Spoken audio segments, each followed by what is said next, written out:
শেখ হাসিনাকে আবার বাংলাদেশে পুনর্বাসন করার ষড়যন্ত্র শুরু হয়েছে বন্ধুরা। প্রায় 60টি আসন আওয়ামী লীগের সেই স্বতন্ত্র প্রার্থীরা পাবে। দীর্ঘ 15 বছর 7 মাস আন্দোলন করে আবার নির্বাচনের জন্য এই প্রেস ক্লাবের সামনে আমাদের দাঁড়াতে হবে, এটা আমাদের কখনো চিন্তায় ছিল না। কিন্তু আমরা ভেবেছিলাম স্বৈরাচারিণী শেখ হাসিনা পালিয়ে গেছে, আগামী দিনে বাংলাদেশে গণতন্ত্র উত্তরণের জন্য সর্বোত্তম পন্থা হলো একটি নির্বাচন।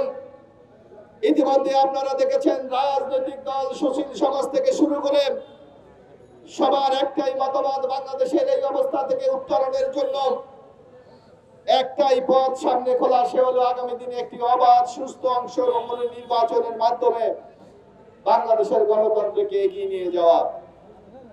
আমরা দেখেছি শেখ হাসিনার আমলে বাংলাদেশের নির্বাচন ব্যবস্থাকে ধ্বংস করে দেওয়া হয়েছে, কিন্তু গত 5ই আগস্টের পর ইতিমধ্যে দেখেছেন ঐক্যমত কমিশনের মাধ্যমে সেই নির্বাচনকে ভোটের অধিকারকে ফিরিয়ে আনার জন্য আগামী দিনে একটি কেয়ারটেকার সরকার প্রতিষ্ঠা করার জন্য সকল রাজনৈতিক দল ঐক্যমত হয়েছে। কিভাবে আগামী দিনে বাংলাদেশকে একটি গণতান্ত্রিক বাংলাদেশ তৈরি করা যায় সেই বিষয়ে ইতিমধ্যে আলোচনা অধিকাংশ ক্ষেত্রেই সমাপ্ত হয়েছে বন্ধুরা। গণতন্ত্রের ক্ষেত্রে যদি 100% মতামত সবাই একমত হয় সেইটাকে কিন্তু গণতন্ত্র বলা যায় না। গণতন্ত্রের মত থাকবে, পথ থাকবে, ভিন্ন মত থাকবে, তার মাধ্যমে যদি একটি সিদ্ধান্ত গ্রহণ করা যায় আমরা মনে করি সেটাই হলো সবচেয়ে কার্যকরী পন্থা। ইতিমধ্যে দেখেন ঐক্যমত কমিশনের মাধ্যমে যখন একটি চূড়ান্ত সমাধানের দিকে যাচ্ছিল তখন কোন কোন দল মনে করেছে এই পদ্ধতিতে যদি নির্বাচন হয় আগামী দিনে তাদের ভরাডুবি নিশ্চিত।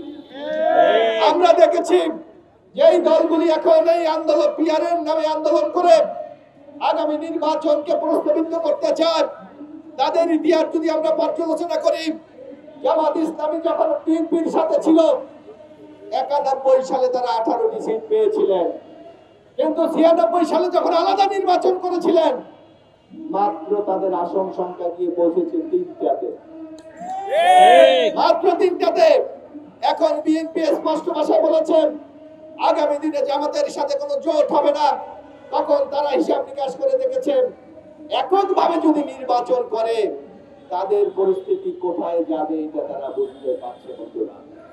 তাই নির্বাচনে আজকে পিআরের নামে আমি জামাতের নেতাদেরকে প্রশ্ন করতে চাই, আপনারা যখন দীর্ঘ শেখ হাসিনার বিরুদ্ধে আন্দোলন করেছিলেন তখন তো একবারও এই পিআরের কথা আপনারা বলেন নাই। এখন নির্বাচনে নিশ্চিত ভরাডুবি জেনে পিআরের মাধ্যমে আপনাকে বিভ্রান্ত করতে চান। দুদু ভাই এখানে বক্তব্য রাখবে, আমি বক্তব্য বেশিক্ষণ রাখবো না, শুধু আপনাদেরকে একটি কথা স্মরণ করিয়ে দিতে চাই বন্ধুরা, এই পিআরের মাধ্যমে শেখ হাসিনাকে আবার বাংলাদেশে পুনর্বাসন করার ষড়যন্ত্র শুরু হয়েছে বন্ধুরা। আপনাদেরকে আমি একটা হিসাব কষে দেখাতে চাই। আপনারা জানেন পিআর যদি হয় 100% যদি আমরা পিআর ধরি তাহলে 300 আসন, অর্থাৎ 1% ভোট কেউ যদি পায় সেখানে তারা 3টি আসন পাবে। অর্থাৎ আওয়ামী লীগ বাংলাদেশে ইলেকশন করতে পারবে না, কিন্তু তারা যদি স্বতন্ত্রভাবে প্রার্থী দেয় আওয়ামী লীগের যে সমর্থন আছে মিনিমাম 15 থেকে 20% ভোট তারা পেতে পারে। সেখানে দেখবেন যদি 20% ভোট পায় তাইলে কিন্তু 3 দিয়ে পূরণ করলে প্রায় 60টি আসন আওয়ামী লীগের সেই স্বতন্ত্র প্রার্থীরা পাবে। আর বর্তমান যে পদ্ধতি আছে এই পদ্ধতির যদি ইলেকশন হয় বাংলাদেশে একটি সিটও স্বতন্ত্রভাবে আওয়ামী লীগের প্রার্থীরা জেতার কোনো সম্ভাবনা নাই। তাই এখানে একটা গভীর ষড়যন্ত্র হচ্ছে। এই ষড়যন্ত্রকে প্রতিহত করার জন্য আজকে আমাদের ঐক্যবদ্ধ হতে হবে। আমি ধন্যবাদ জানাই জাহাঙ্গীর আলম সহ যারা আজকে এই নির্বাচন বানচালের জন্য এই অনুষ্ঠান আয়োজন করেছেন। আমার মনে হয় রাজপথে আমাদের সক্রিয় থাকতে হবে। হাসিনাকে যেমনি ভাবে আমরা প্রতিহত করেছি আমরা বিশ্বাস করি গণতন্ত্রকে যারা ঝুঁকির মধ্যে ফেলবে, নির্বাচনকে যারা বানচালের চেষ্টা করবে তাদেরকেও আগামী দিনে ইনশাআল্লাহ রাজপথে রুখে দিয়ে আমরা আমাদের নেতা তারেক রহমানের নেতৃত্বে ইনশাআল্লাহ বাংলাদেশে একটি গণতান্ত্রিক বাংলাদেশ আমরা তৈরি করব। সেই আন্দোলনে আপনারা আমাদের সাথে থাকবেন এই আশাবাদ আহ্বান ব্যক্ত করে সবাইকে আবারও ধন্যবাদ জানিয়ে আমার বক্তব্য এখানে শেষ করছি।